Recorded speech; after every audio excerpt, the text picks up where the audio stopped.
What's up, and welcome back, everybody, to yet another episode of We Seen It. It's your host, Nate the Great.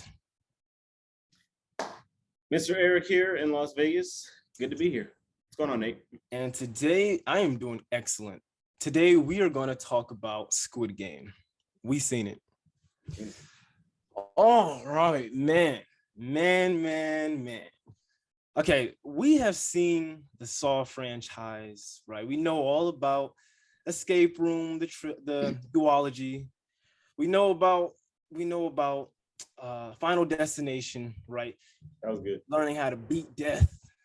But now South Korea has just dropped a new gem on us on how to play a game. And if you lose this game, you will die. They dropped that in the form of Squid Game. I was really excited when I heard the buzz about this show. Before I get too deep into it, ladies and gentlemen, I'm going to say this is going to be a spoiler review because I don't feel like we can really talk about this show without really like getting into detail. So if you have not watched it, I'm warning you now, this is going to be heavily spoiled. Okay, I'm talking like we're going to talk about all the deaths. We're going to be talking about the crazy twist. This is the whole shebang. So leave now if you want to watch it. Stay if you don't care, but we're going to spoil it. All right. So I like to start out with quick thoughts just to kind of see what, gauge my audience, gauge what people like. So Mr. Eric, what were your quick initial thoughts when this show dropped and when you watched it? What were your quick thoughts about it? Okay, so I saw the preview on YouTube, I think. So it looked really interesting because they gave you just a taste of like, it's kind of like a game, but like you could tell there was like something more going on serious, but you wouldn't know until you watched it. So I think that's what really got me into it. But honestly, they did perfect with the preview. Of course, watching it went from like 0 to 100 because you're thinking, this is one thing, and then it's like, like real lives on the line. But like what got you into it? I'm gonna be honest, I didn't know this show existed. I opened up Netflix and I saw something that said Squid Game, but I didn't really pay attention to it. I saw red jumpsuits and the mask, and it kind of reminded me of Money Heist because I just watched that series and I thought that was cool. They had red jumpsuits and masks, but I didn't really know anything about it. And someone had just kind of mentioned it. They was like, "Hey, have you checked out Squid Game?" And I was like, "No, what's it about?" And they just said, "Well, these people, they play this game, and if they lose, then they die." And I was like, "Oh, so it's kind of like Saw, so it's kind of like Escape Room." It was like kind of, but it's different in its own ways. They just said, "You got to watch it." So I was like, "All right, bet." I went on Netflix and I started watching it, and man, you couldn't stop. I got hooked, man. I couldn't stop. I could not stop. My quick thoughts were, I am satisfied.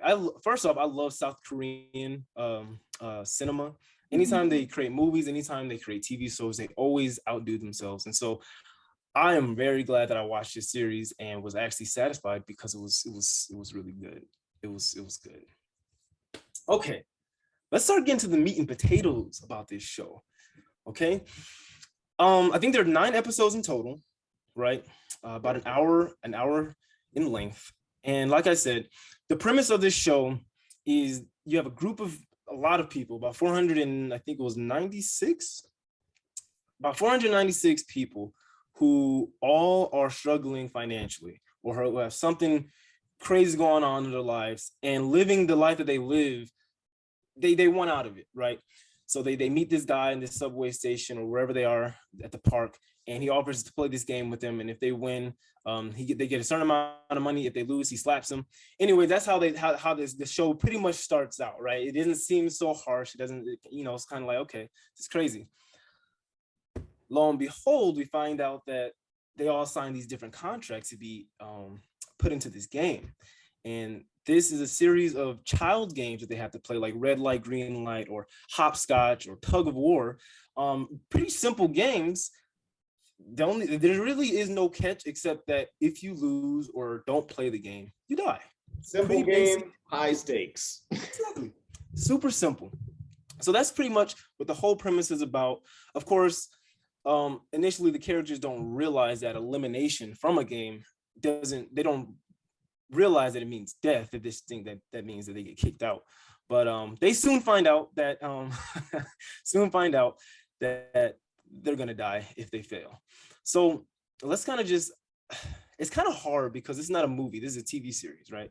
So it's kind of hard to you gotta have to like really squeeze a gallon into a pint. But let's kind of just start out with the first episode of the first game, Red Light, Green Light. Mr. Eric, what did you think about it? What were your like when you first saw it happen? Like how did you feel about that? Okay, well, Eric is that's just the YouTube name. Eric is fine, Dave. Okay, all right.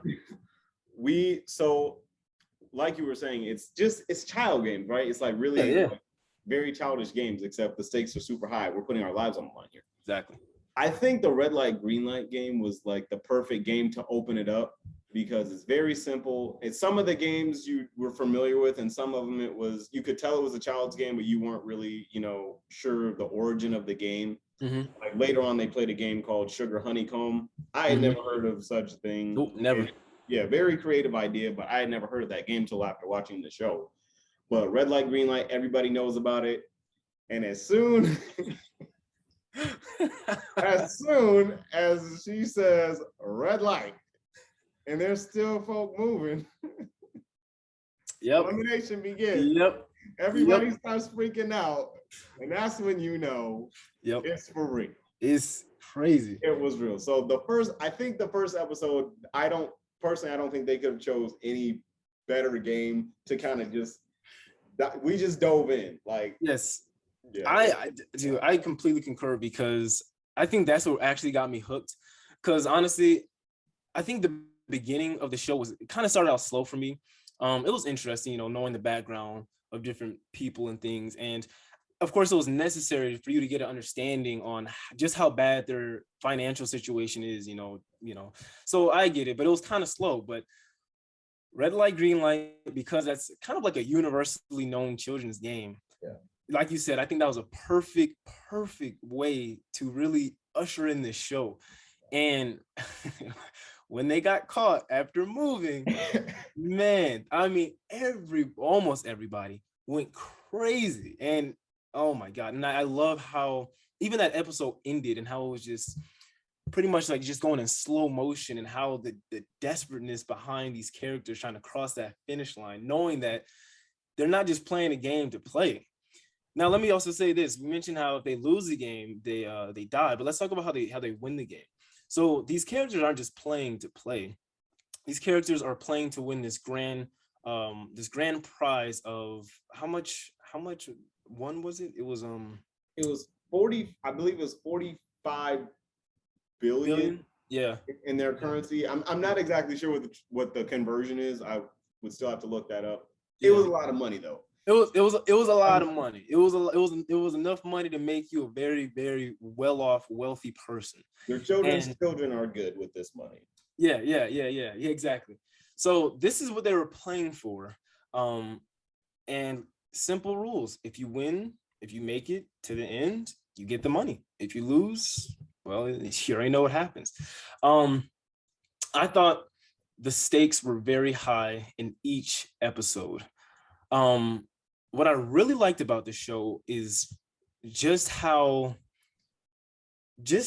anxious they got me based off the games. Like even the main character, the show was focused around this one main character, so you kind of know how it's going to end in terms of whether he wins or loses. But they still didn't make it easy for him to win the games. They didn't make it easy for anyone to win the games. Right. Every person.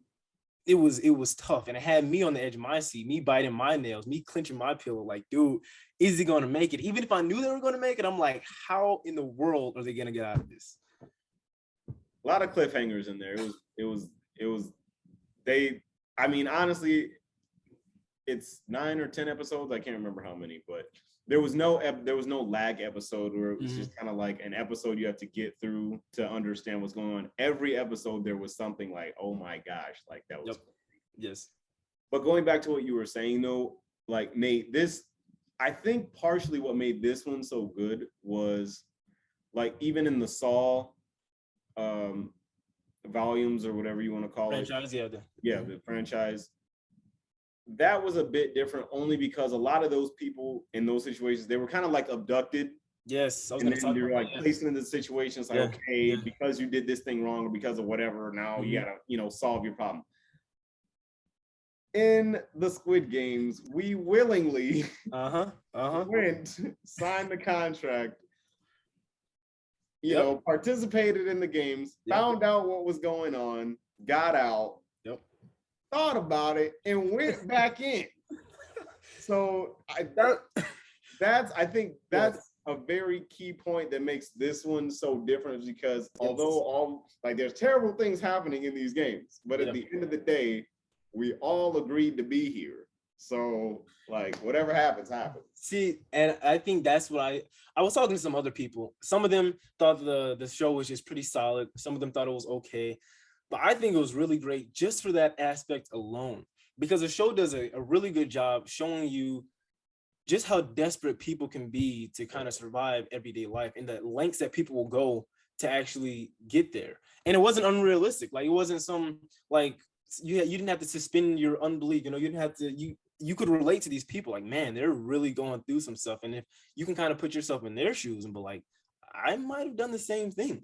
And like you said, this was all voluntary. I want to make that clear because like you said, in Saw, he kidnapped these people. Yeah. In the Belko experiment, they were experimented on in the office building. In Escape Room, I think they were kind of hoodwinked or kidnapped as well to kind of escape. This game, they full on knew, even after they died, they had a choice to vote, to get out, which they did, and they fully, consciously decided to go back in the game with the chance of getting this money. So this was totally different from the other things we've seen just for that aspect alone. And I think that's what made this show stand out and be very, very good.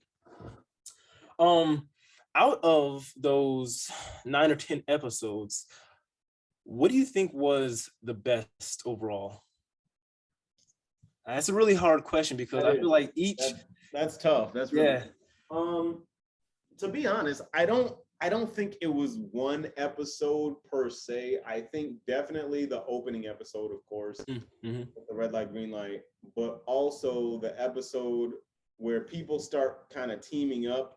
Yes. And just kind of going off subject, like it's entertaining to watch these, and we all watch them knowing that only one person can win. Like we're teaming up, oh, I trust you, this and that. It's like only one person's gonna make it out of here, but it's entertaining to watch, right? Yeah. So the episode where everyone's teaming up, the first episode, and then when we were playing marbles, oh my gosh, dude, such a sick episode.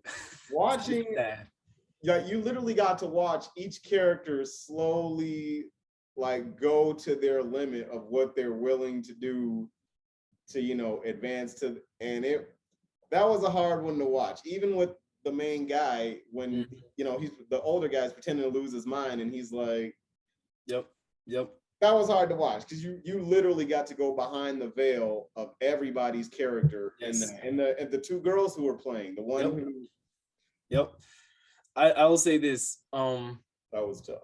Before we got to that episode, the show had already built up a really good reputation and really good background for these characters, so you got to kind of feel who they are. So it wasn't just like throwaway characters where if they died, it was just like you got to feel for these characters where you got into certain episodes where you didn't want them to die, and if they did die, it has such an impact on you because you knew why they were playing in the first place, whether it be one of the females is brothers who they were trying to get out of a bad city, whether it be a father trying to win his his daughter back because now she is with her mom, they had a divorce, and he doesn't have what's the word, I forgot the word, but rights to his daughter or whatever, or whether it be a college student who's is super high in debt that the police and the FBI are looking for him. You get an understanding of these characters so much so, and even an old man who's in there, you get such a feel for these characters that when they're presented with a tough challenge, you feel like it's a part of you. And if you feel like, man, especially that episode with the marble game, I teared up a little bit because you had a husband and wife who went against each other. You had You had a man who reached out to an old man out of sympathy. Again, they don't know the games until they start. Let's also backtrack that. For the most part, they don't know the game until they start.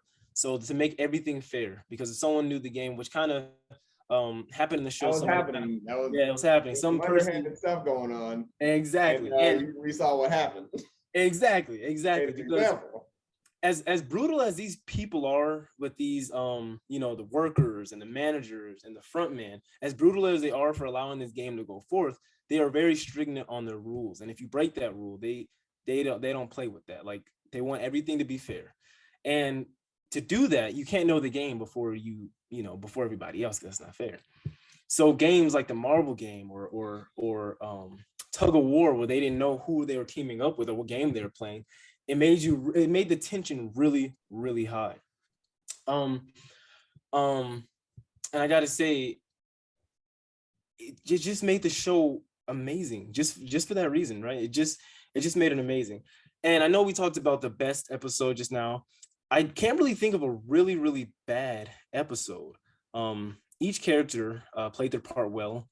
The reason I'm really not naming the names is because it's kind of hard. I hate to say it, but I feel like I'm going to butcher their names if I tried to say it. Go for it.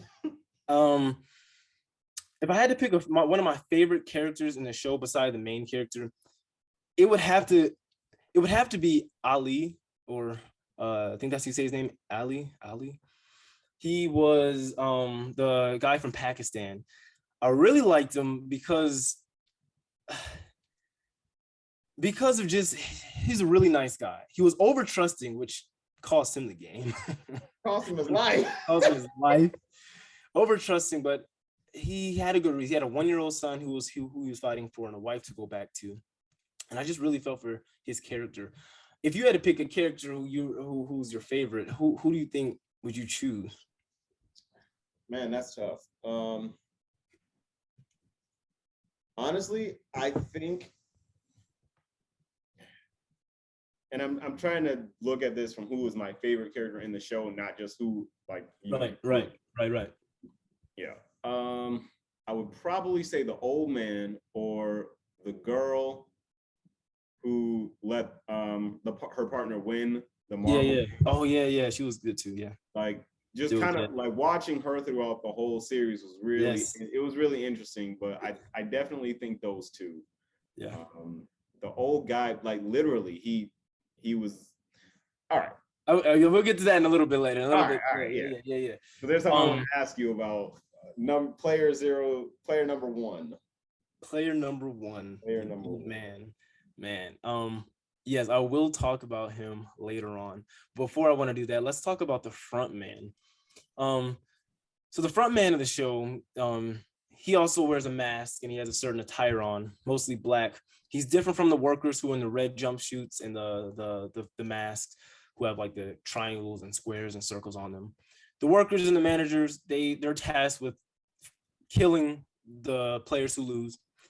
But the front man is the one who kind of oversees it, who gives out the instructions to do whatever. This show also had subplots. So the front man, let me backtrack. We find out there's a detective who hears about the show. The main character runs into the police office, whatever, after they decide to leave the game before they go back. And he tells the cops all that's going on. And we see this FBI agent who overhears this. And then later on, he finds out that someone else that he knows may have been part of the game or knows about this game. So somehow this FBI agent sneaks on to the vans that they were using to get the players on. He sneaks into the boat, and he finds his way on the island all alone with no backup. It's just him, and he has to blend in and not get caught. He ends up stealing one of the workers' jumpsuits, and he's literally playing it by ear. He doesn't know really what to do. He doesn't know how things operate. He speaks out of turn sometimes. He's playing it by ear, trying not to get killed himself, which is also tension in and of itself. How did you feel about his character? I really like the depth of his character, especially as you go through the series. It was honestly, it was like watching him like kind of try to navigate that island. You were literally on a razor's edge watching him trying not to mess up and blow his cover, just like you were watching the players like play, you know, for their own lives. Because there's times when the protocol and everyone's and he's like standing there like and talking out of turn, like you don't talk back to your superiors. And you're like, wait, like you got to do. I don't know. That was it was very suspenseful watching his story, just like everybody else's. There was one scene where when speaking out of turn part when or not even just speaking out of turn, when he was doing stuff so off that the other workers started to catch on. And this one worker was like, I'll talk to you after this game is over. I'll talk to you. He was like, what do you mean you forgot? Or what do you mean that you don't know this stuff? What do you mean you don't know your duties? I'll talk to you after this is over. And it was crazy because luckily that worker ended up getting, you know, spoiler alert, killed by one of the workers. He took off his mask. You can't take off your mask. Workers cannot take off their mask or they will get killed. And that's what happened to him due to some other things. So the FBI agent lived another day because I feel like his cover would have got blown had he had that conversation with them. So it was really, really, really a high tension between this cop trying to navigate his way through. But the big reveal. So we're gonna kind of start getting into a little bit spoilers. I had seen a TikTok comment that said, man, the spoiler, the twist at the end was crazy. So I'm thinking, okay, what is this twist going to be? So we find out that the FBI agent he's looking for his brother, right? He finds out that his brother was actually in this game. This game has been going on for a long time. I guess every year they have a new game with new people and new contestants.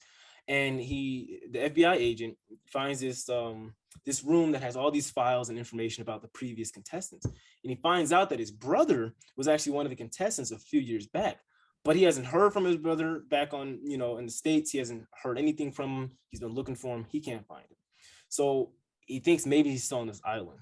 So this whole series goes about him, the FBI agent, trying to not only blend in, but also expose and also trying to find his brother. And one of the big twists, which I thought was going to be the really big twist, was that the front man, the one running this whole thing, or the one running it in front of everybody, was actually his brother. Now, we don't really know why his brother decided to take on this mantle of, you know, fulfilling these and killing people after he won. But we find out nonetheless that it is very well his brother, which is a shocking twist. But that's not the twist, which is crazy because I thought that was going to be it. I was like, okay, I kind of expected. I was like, okay, it's probably going to be his brother. I was like, that's not that big of a twist, but you know, the TikTok, maybe there was a twist to her, but the real twist, man, that was something else. But I like the front man's character. He was straightforward. He kept his composure even when he realized his brother was there. He never like backed down with anything. He was just a straightforward man, and he didn't back down. I am very interested if they're going to do a season 2, if they're going to explore the front man's character a little bit more. And I want to see if whether or not that FBI agent died, which I don't think he did. But yeah, I'm trying to think. The old man was probably one of my other favorite characters. When the first game started, right, red light, green light, he was super happy. He was happy, skipping and running and stuff. And at first, when you first initially watch the series, you just kind of just like brushed it off. Oh, it's an old man. He has a tumor in his head. That's why he's that's why he said he was in the game. He's gonna die anyway. So he's just kind of like living life. You know what I'm saying? Going back and watching it, everything makes sense because, spoiler alert, the old man was the person behind it the entire time. He was a part of the VIPs. He himself was a VIP. That is so crazy. Yeah. Eric, that is so crazy because I was not expecting that. And of course, looking back, things made sense when the reason why he was so happy, the reason why when he was someone had pointed out on TikTok during the game of tug of war, how he wasn't really, his chains weren't really locked on there, or during the fight scene where everybody was just, there was one episode where the workers purposely did not give the contestants enough food, and it turned into a big fight within the contestants, and they were killing each other, stabbing each other. And the old man got up on top of the bed and said, stop, or I'm scared, this can't go on. And it made sense why they would stop the game at that moment. Again, at first it didn't seem like it was okay. Maybe they're just stopping it because it's getting out of hand. You don't really see, but man, I gotta say that was probably the biggest twist, and I did not see that coming. Like I didn't see that coming at all. Um, did you expect a twist like that at the end? And if you did you expect that to be him? What did you expect the big twist or big reveal would be? I wasn't expecting it to be that. I knew there was something up with him, like being as excited as he was during the first game, and him just being player one. That just seemed kind of like, but it was the beginning. You couldn't piece it together. I wasn't expecting it to be that much of a twist. Yeah. But I have a question for you, because I really don't know. Do you think, because he's playing in the games just like everybody else, he's technically though a VIP, so like he's a part of what's going on behind the curtain. Do you think, had he not been able to complete one of the tasks, that he would have been killed just like everybody else? Because there's some instances where it's like, you don't know, but then there's others where it's like, definitely without a doubt, because he's not completing the task. If nothing happens, everyone will see, and then everyone's asking questions. What do you think? Do you think they would agree? That's a good question, because, and this is what makes the show so good. They make it seem as if I'm gonna say this. I'm gonna say there are certain games I think he definitely would have died. Red light, green light, because that little robot doll would detect movement. Well, then again, it may not have detected his movement. But I will say this, without a shadow of a doubt, tug of war, he would have died, because if the other team would have pulled him, because you have two teams on opposing sides, right? They're on this high beam, this bridge, and there's like this gap in between. The objective is to pull the other team off the bridge, and they just fall down however many stories and die. Had he lost and didn't come up with this strategy to win, I feel like he would have died. I also feel like in the game, the honeycomb, where they had to carve out the shapes in sugar with a needle without breaking it, I also feel like they may have killed him, because I feel like they would have killed him, which is I think they would. I think they would have to. Yeah, I think they would have. Which, the thing is, what made it different with the because the last time we actually see him before the last episode was the marble scene, the marble game, which two people were paired up against each other. They thought they were going to be teammates, but they were actually, which is really messed up, they were actually paired against each other. And of course, whoever wins that game, so whoever's the last one standing. That's the last time we saw him, because we find out that the main character ends up using the old man's weakness against him. At that time, we didn't know. I mean, the old man obviously was probably, messing with him. He obviously knew that he didn't say these things. I don't think he had Alzheimer's at that time or suffered from dementia at that time. I think he let the main character win. But at that point, the main character didn't know. So the main character used that against him, saying, he said, "What did I say?" And then the main character said, "You said even," when the old man really said odd. Yeah. And so when he used that against him and he got all of his marbles winning, the main character walked away. And it wasn't in public, so nobody could see. They were like in their own little areas. And I feel like the old man waited for that moment where he could, kind of hide and be taken away. Whereas if he was in the honeycomb game, like, he was out in the open. And if they didn't kill him, it would be like, why aren't you killing this man? Like, he lost, and why do you got to kill the rest of us? So I feel like it was strategic on the old man's part to at least make it that far. But I feel like the old man's reasoning for why he allowed all this to go about is because he said he was a super wealthy man, and he realized with all this wealth, life is boring. And so in order to have fun again, he wanted to have a thrill of life and death. So He put himself in the game. So I really feel like the stakes were high, because if he knew this, he couldn't die, I don't think he would have that thrill. So I think he really put himself in a situation where he could have the potential of dying. Like you were saying though, like during the marble game, he called them out on him using. He did. I forgot about that part. Because he's thinking, he has dementia, and he's like, he doesn't remember. But at the end, he calls him out. He's like, "Oh, is this a way you would do it?" Because at the beginning, he's like, "Are we friends?" Yeah, we're friends. In the end, he's like, "Is this what you would do to a friend?" Which is also really crazy, because the main character, they really show you just how, in a sense, moral he is, and how he doesn't want to kill anybody. He doesn't want to go forth. He withholds himself and he from harming anybody. And also when he sees like the underdog alone by himself, he himself takes it upon himself, even knowing that he could very well die. He takes it upon himself to reach out and be that helping hand. And this game really showed his true colors on what he would be willing to do to live and get this money. And the old man called him out on that. He was like, "Is this what you would do?" And I was like, that's what really hit me. I was like, man, we saw the most moral character kind of being brought down to his knees and showing that as humans, we are flawed and we would honestly, if we're selfish at the end of the day, and we would do whatever means necessary to survive. Um, which really tells you something. Um, one of my favorite games, or one of the most interesting games to me, was probably the second to last game before the final game, which was the glass hopscotch. Oh my gosh. Man, man. That was insane. That was ruthless, man. That was insane. That's what I just want to say this. All the games were really, really good on how they executed it.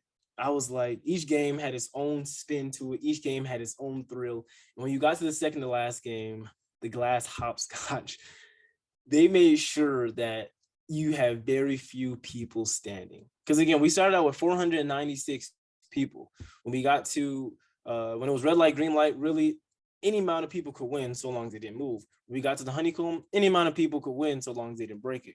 It's when we started getting to the later games where they would just like cut the numbers in half. Tug of war, it was like two teams of like 10 on each, cut the numbers in half.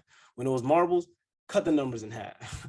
When they got to the glass, it was like, so the glass, let's talk about this for a second. The glass hopscotch was, you had two pieces of glass that formed a bridge on either side, left and right. You didn't know which glass could break. I forgot what kind of glass it's called. It's called well, they had the regular glass which would break, and then they had the tempered glass that could hold two people. Two people. But you didn't know which one. You didn't know which one. And before you went out there, you selected a number on which order you would go to cross the bridge. So if you were number one, probably the worst place you could be in, because you had to decide between these two identical looking pieces of glass which one could hold you or which one was going to collapse. And you were on a super high platform, so if you fell, you would fall to your death. And there were at that point there were 16 contestants left, and about 16 or so glass panels that you could step on. That was super intense, because whatever characters you thought were going to survive, or whatever characters, because again, this is the second to last game, they had to start getting rid of people. And they went from 16 to 3, Nate. To three. That's 13 people who died because they chose the wrong piece of glass. Or were pushed, or because you had people like, for instance, you had this Christian character who would when it was his turn, he didn't want to go, and he decided to start praying and start. I'm like, he's holding up the line, right? And you had these people behind him that's like, bro, come on, you're gonna kill the rest of us, gonna kill all of us. And he's like, look, we have done some sinful things. We're all going to hell anyway. It doesn't matter. And it really goes to show that anybody's religion, anybody's background, it really made you kind of realize that, man, these people are super desperate and they will do anything. And you had other people who were just like, I'm not going to go. You can go ahead of me. You can go before me. I'm not going to go. They were stubborn because they didn't want to die, because they knew when it was their turn, they were going to die, because the probability of choosing the right one was super low. And I feel like that was probably one of the highest stakes games, but of course, because it was like the second to last one. And like you said, it ended with 3 people left, which kind of made me mad, because when the glass exploded after the timer went off, which would have caused everybody to fall, one of the glass shards hit one of the characters and fatally wounded them. And I felt like that was kind of cheap. So I was like, man, like, come on, man, this is how you guys are gonna take her out. But long story short, there was 3 people. One was fatally wounded, and I'm gonna spoil it, and it ends up dying by the hands of somebody else. But it's interesting because the last two characters, they ended up playing a game, but in the very beginning of the episode of the show, it's narrated that these two best friends used to play this game growing up, and the two survivors of the game are best friends, and they have to play this game to survive. Um, I thought that was so crazy because you felt for the main character, and in the beginning you felt for this his best friend who really didn't go into detail on just how bad of a situation he was in. And when they had to go against each other, even to the dying breath, the main character reached out a lending hand and said, look, if you decide to end this game, and if I decide to end this game, they will let us leave, because if majority votes to leave, we can leave. Which really goes to show that this main character really cared about people and really cared about, he didn't really care so much about the money per se. He really cared about just helping. And even to the last death, he was just like, I'm gonna be willing to help. Um, and I think that dynamic really made you really feel for this character, and really just brought everything together with this show from beginning to end. Like, man, this show was so good. I talked to some other people, they didn't really care for it. I was like, man, it's I don't know what to say. This show was really well put together. It was beautiful. The music, the cinematography, everything was good. The voiceovers. Boy, Like, did you watch it? Did you watch it with dubbed with the voiceovers? Did you watch it subtitle? I didn't watch it subtitled. No, Really? You did you? Hold on, I did. I can't do subtitles. I mean, I can't do voiceover. I had to do subtitles. Really? Yeah. Okay. Yeah. Well, just because I didn't know that that's how you watched it. It Yeah. wasn't with certain movies like the old kung fu movies, like the "I am your father." Yeah. There wasn't any of that. Now you could tell that it was dubbed, but it was the voice quality, and then you have characters with they match the voices with the characters perfect. Like it was well done with the voiceovers. It didn't take away from, Yeah, that's usually my biggest fear with voiceovers is it going to take away from what they're actually saying? it didn't. That's good. That's good. I definitely watch it subtitled. I prefer that way. That goes with a lot of things, not just Korean movies, but Japanese movies, or like Ip Man. I watched that subtitled. But yeah, this show, before it ended, it actually left a lot of questions unanswered. So I want to ask you a question. Do you think that they're going to have another season? Personally, I feel like this one season was really good, really solid. If they didn't make another season, I wouldn't be mad. But questions like, there were some things that we really didn't get into during this podcast, but there were some things like the workers were doing, like harvesting some organs, or the FBI cop being, shot off the mountain in his shoulder, but he fell off. We never saw his body. Or at the very end, where the main character is about to get on a plane to go see his daughter in the United States, he decides to turn back around and try to face whoever is behind all this. Still. So my question is, do you think they're going to make a season 2, or do you think they're going to leave it at this? I think they probably will. Just by what I've heard and seen online, it's really popular. Everybody likes it. So I'm thinking they're going to make it another season. What I'm hoping though is that they execute it properly, because there's certain movies that like they make a really, really good opening movie or show or whatever, and then they try to make a sequel and it's kind of a letdown. I'm hoping that's not what happens here, but like you were saying, there's a lot of stuff, loose ends that haven't been tied up, which in some cases I think can make a show better. Right. If you just kind of leave it alone. But I'm interested to see if they make a sequel and what it'll be like. Definitely, because like you were saying, there are some shows who, after they make a sequel, the sequel is so bad that it makes you not even appreciate the show anymore. And Coming to America. I'm sorry. yeah, no, I mean, on my block, Yeah. every season after season 1, I was like, so it's almost like a hit or miss. You have to be very careful, because a show a show as popular as Squid Game, I mean, it's taken over the internet. Everyone's talking about it. It's on YouTube, it's on TikTok, it's on Instagram. People are there, it's Halloween season. People are already having costumes. People are doing this and that. And I'm like, this show, and I think it's actually, it may have already, if not, is becoming the probably Netflix's most popular show that they ever created. So with the show this well received, to make another season that's garbage and trash, it's like, man, do you really want to take that risk? I mean, it could be really good, but then again, it could be really bad. Um, but I don't know. I'm not gonna hold my breath. Again, I'm honestly satisfied um with this series. It could have been a mini series for all I care. It was really good. If they do make another season, I will be super interested in seeing, what kind of questions they answer, and how many loose ends they end up tying, because that's just interesting to me. It was. Quick question for you though. Yeah. So with the ending, spoiler alert, what everything was great. Like that ending to me, that it was terrible. Okay. The Yes. ending was terrible. Yes. Yes. I don't really.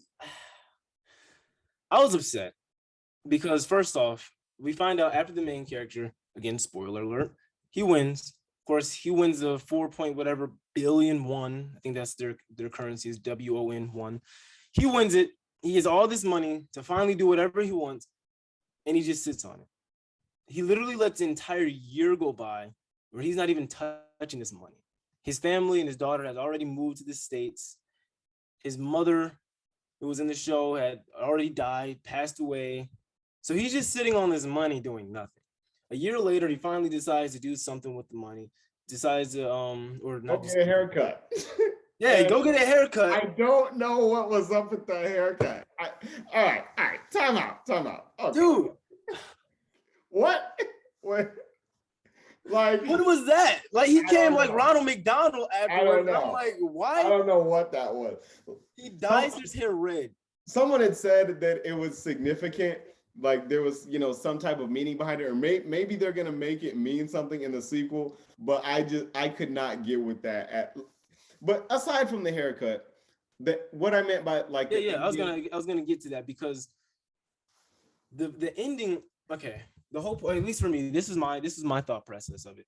He had his daughter. He was able to see his daughter, a certain amount of times a week, whatever, and have like some time with him. And he would make his daughter all these promises. I'm gonna come see you. I'm gonna buy you these, gifts for your birthday or Christmas, whatever.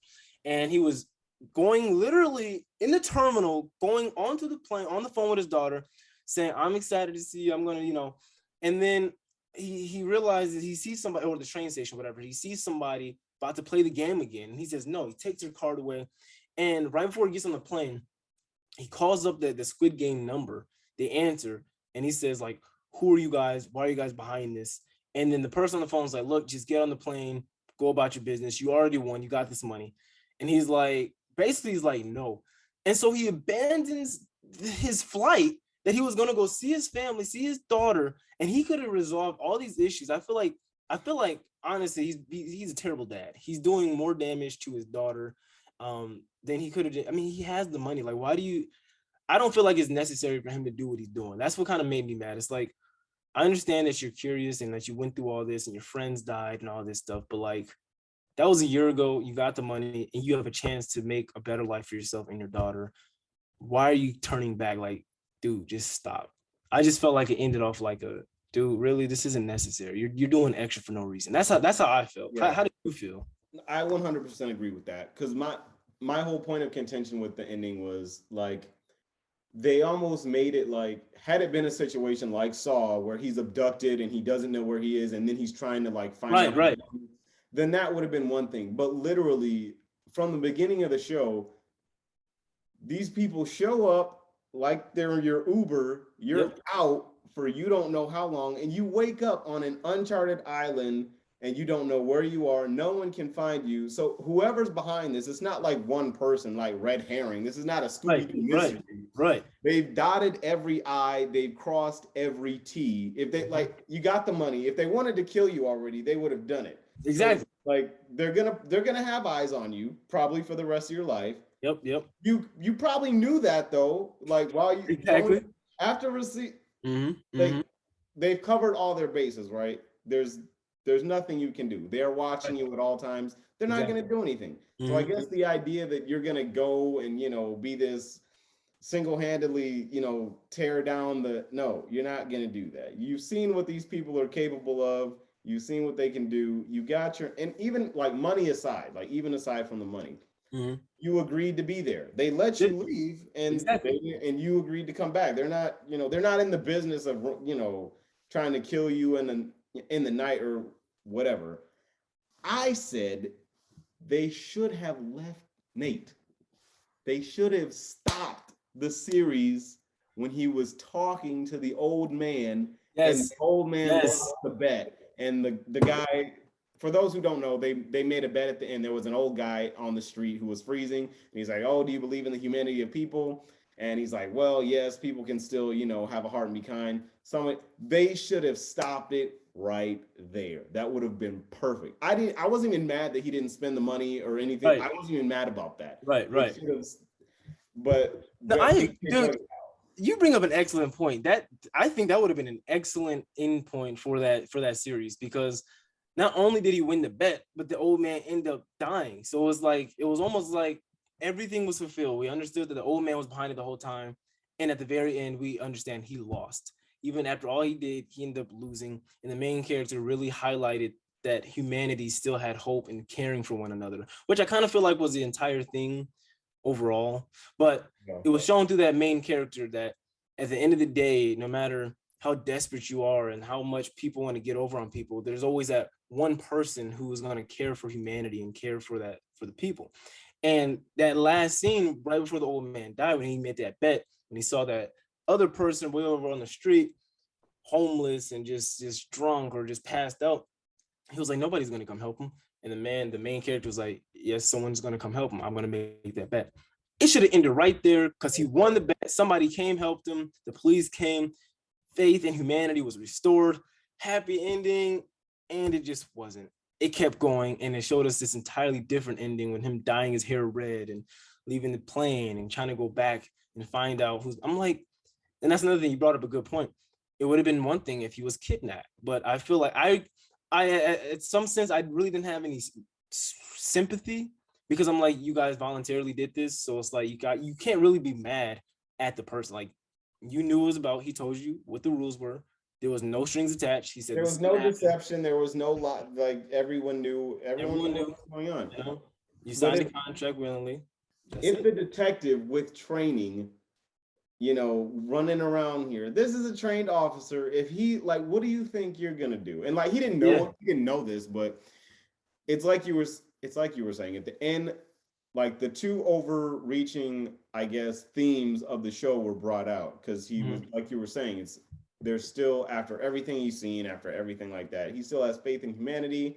That's a great thing. The old guy, right before he died, said something like, do you want to know the thing that a poor person and a person who has more money than they know what to do with has in common? Living isn't Mhm. much fun for either of them. They brought out those two very Yep. powerful points, and then they should have left it. But the fact that they went on and tried to make him go and, Yeah. what I'm That was, hoping is that the sequel is not him going over there and trying to take apart the. I hope that's not what it is. I have a theory.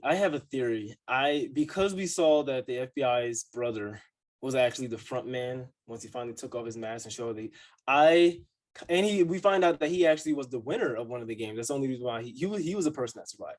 I feel like down the road, this is my theory, that the main character is gonna end up being the front man, or somehow gonna be a part of it. Now, it may not be as vicious. He may try to change up the game a little bit, but I just feel like the fact that he's going back after he doesn't have to. I don't know. I know he's gonna try to shut it down, but something tells me there's got to be something, because I wonder, why did the other person go back? And that's another thing that they can explore, I guess, in season 2. That's just my theory. Maybe it won't, because again, the main character's whole premise and background was to be the kind of hope for humanity. So maybe he will just try to shut it down. But I feel like that'll be interesting if they kind of try to make that the main character, the next front man or the next person behind everything. I never Um, thought of that. That's actually very that wow. That yeah, would, they would have to execute that right, but that would, because yeah, The old guy, he won. He ended up back. The front man won. He ended up back. Wow. Yeah, I don't know these winners, I don't know, because now that and as the old man said, once you have all this money, what are you gonna do? And now this guy, he has all this money now. What is he gonna do with it? So I don't know. I mean, it's an interesting dynamic.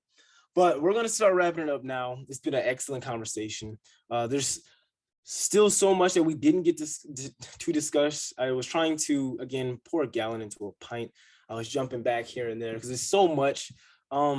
Are there any final thoughts at all? Any final things you want to ask? Any final theories you want to put out there? No final thoughts other than if you haven't watched it, you should watch it. Great series. They did like seriously, they did a great job with this.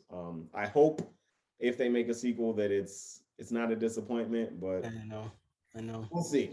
But it was great. We will see indeed. Guys, let us know in the comments what you thought about the show. If you have watched it, do you think they're going to make a season 2? How did you like the characters? Were the games intense? Let us know. We want to know in the comments. This has been We Seen It. And we'll see you next time. All right. Thanks, Nate.